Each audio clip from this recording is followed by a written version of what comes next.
Hi guys, Simon here from All Seasons. I hope you've all had a good Christmas holiday. I hope you've all enjoyed it and had a good drink and eaten a lot of nice stuff as well. Right, anyway, today I'm up here. I've recently purchased this Ford Transit van. It's an 11 reg Transit. It's a medium wheelbase semi-high top. Now, I've stripped the seats out and I'm going to convert this van into a fully usable motorhome. And I'm going to post as I go as well, so you can kind of see how I'm doing it. Like, this is completely new to me as well. I've never done anything like this as well. So anyone out there as well who doesn't have any experience in doing anything like this, I'm in the same boat as you as well. You know, so this is all new to me. Looking forward to doing it. Like the van itself, what I plan to do with it. It actually came with 2 windows in as well, so it's quite fortunate. But one of the windows I'm going to kind of mask over, just reason being is we're not really going to use with the floor plan I'm planning. It's not going to be in a usable window. Just reason being is I had a couple of ideas how I wanted to do it, but the wheel arches here is affecting how I really wanted to do it. Because it's not a big van, I'm going to have to try and keep as much space as I can. So I'm going to have to use the bottom end of the van where I'm sitting now in the back doors is a U-shaped seating area, and then at the top end of the van there, we're going to mask that window over, and we're going to build a toilet behind there. We're going to take the double seats out, which you can see there as well. We're going to take them seats out and put a single seat in, and then what we're going to do is we're going to build a nice wall behind with a door in the centre, so you can access from the centre of the van into the back of the van as well, so you can use it. It just means that as well you have a choice of, you know, shutting the front up when you go to sleep at night and keeping the heat in the back, as well as opened up when you drive. Then you can let the heat come through from the front as well. We are going to put a full electric system in. Now, I've never done this before. I've bought a full kit really. That's it's an all-in-one kit. It's supposed to be it's supposed to be very easy to do, but judging by the way I've opened it up and it's got cables everywhere, it doesn't look easy. However, I am bringing an electrician in on this one, so I would recommend that if you are going to do something like this, this is one area that you probably do bring someone with a bit of experience in. Hi guys, these are the dodo mats. These mats here, they're basically a foil front and they're a bit of like a rubber texture. And all you do with these mats to come in the standard size is peel the back off and stick them to the wall, just like that. Then what happens then is it won't make a tin sound. It'll kind of like quieten the noise down inside. Obviously you do have to put them on all the panels, so it's like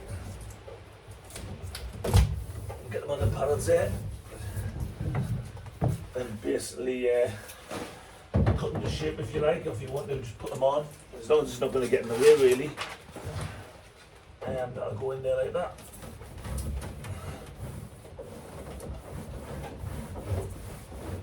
That's all you do. Put them on like that, all the way around the van, on all the areas, so you'll hear the noise from there. That side's echoey, so you can kind of hear the difference straight away. It will quieten the van down inside as you're driving as well. Now we're going to put these on the floor, and on the walls, and on the ceilings as well.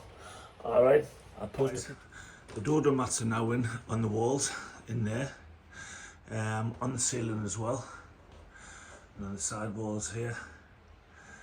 On the side of the van, in the panels there as well, and on the ceilings as well. This will stop any vibrations coming through the van and obviously keep the noise reduction down.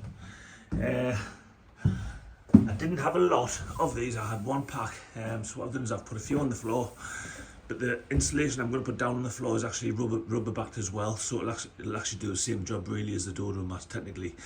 Now the floor I'm going to fit next, reason being is obviously I can just about stand up in this van. Now what I can't afford to do is lose any more head height.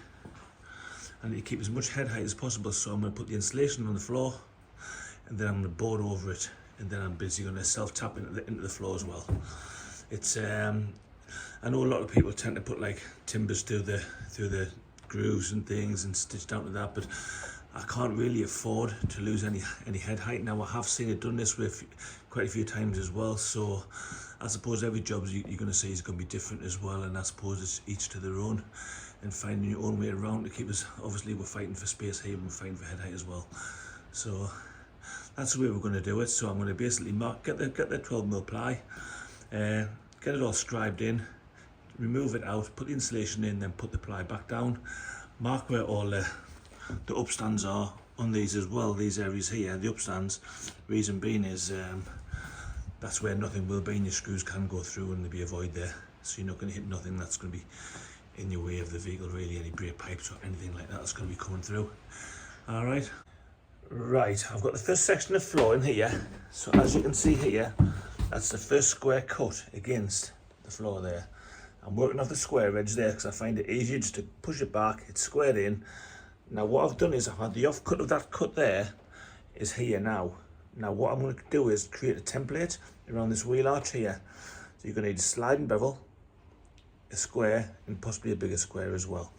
So what I'm going to do is I'm going to measure, and let me put it on, I'm going to measure this distance from there to there on this board here, and then I'm going to put this bevel against that corner there and push that bevel in. Then I'm going to mark that mark onto this timber here. I'm going to measure that distance from there to here, and basically that'll give me this area here. I just need to create a curve. That's all I need to create, really. It doesn't have to be exactly tight, obviously, because obviously by the time the walls go in and things like that, and things that work around the wheel arches, that you're not going to see all this, and there's going to be a seating arrangement over the top of this as well. But that's how we're going to do it. So basically, that distance from here is the same distance from there to there.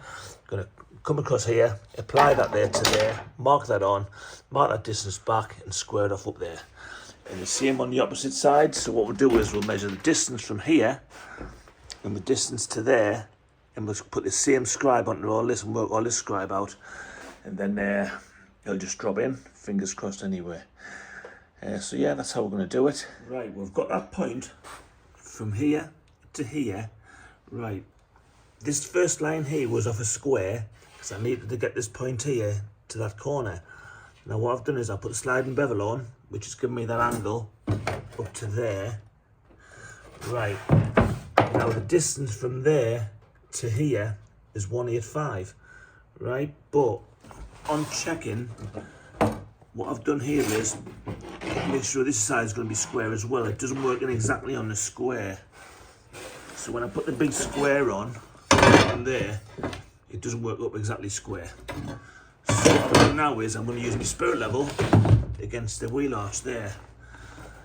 Now what I'm going to do then is draw a line from down here to here, then basically work out the distance from here to there back, and it should give me the exact measurement that I need. It'll give me the angle I need as well to get around the wheel arch as well. Like I say, it is a bit time consuming, it takes a bit working out, but it doesn't have to be inch per, like obviously it can be right to a degree, you know, because it's going to get covered by the seats and floor anyway, but it is nice to try and get as tight as possible. Okay, right, so now I've cut that template around the wheel arch. All I'm going to do now is square this off in here, point to point, draw a line round here, then cut that out, and that should give us exactly a mirror image on the other side as well. So if I just flip this one over now and do the other side, because I've measured the width of the van point to point again, now if I take that to the end, that should give us a mirror image of the wheel arches over there, and cut the same pattern out, and that should technically drop in place somewhere near where I need to be. Okay, now we've got both points marked on and cut out. You can kind of see there now the cut out around the wheel arches, that's going to be there. So we'll cut these out next and apply these in place. So as you can see, this is the other side of the template. So it's exactly the same cut, but what I've done is this side of the door here has this cut round here because it's got a side door on, whereas that side is just square. So what I've done now is I've just marked and scribe bound all this area here so it fits in nice around the wheel arch as well.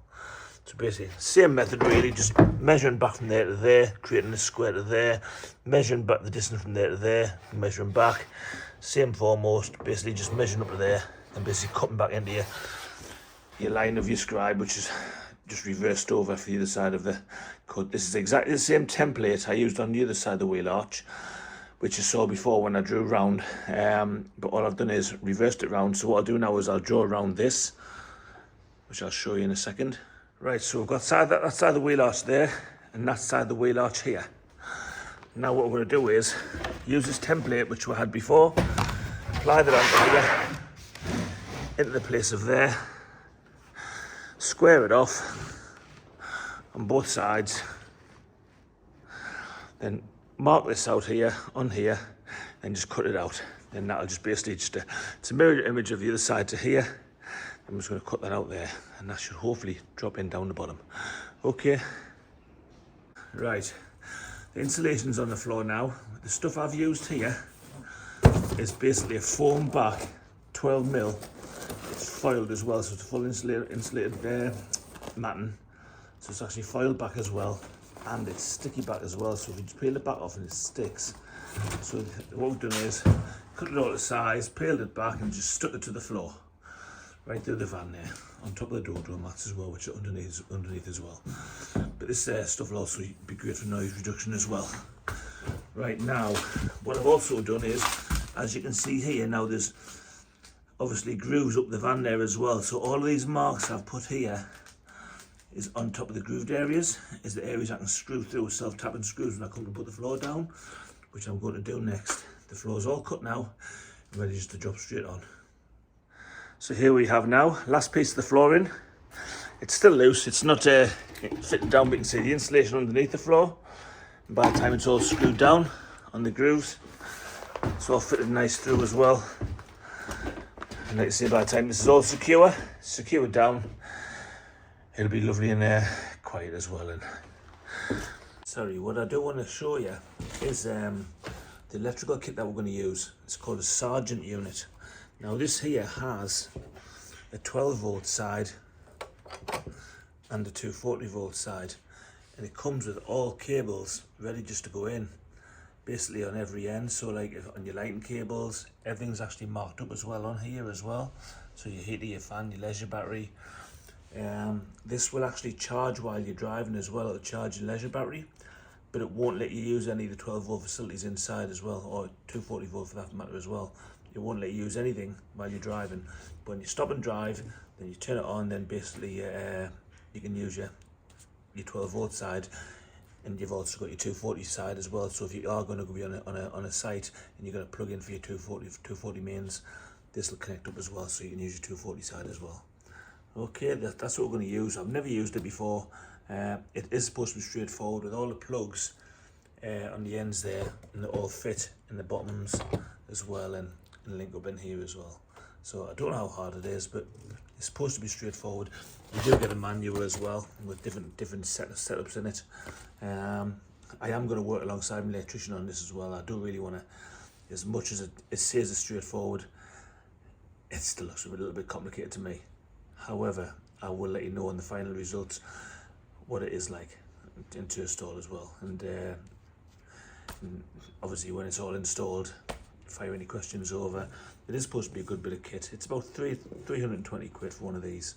It costs a lot more really to do it the other way with inverters and things like that. And I think just for the way I want to use the van for a day here and a day there, I think this will be enough for me anyway, just with one leisure battery anyway. So, and most of the time I'll be on 240 anyway. So, but yeah, okay. All floor down. Starting to look like something now. And then tomorrow I'm just going to work on the layout, to screw the floor down and kind of commit to a layout really and go from there. Okay, bye for now.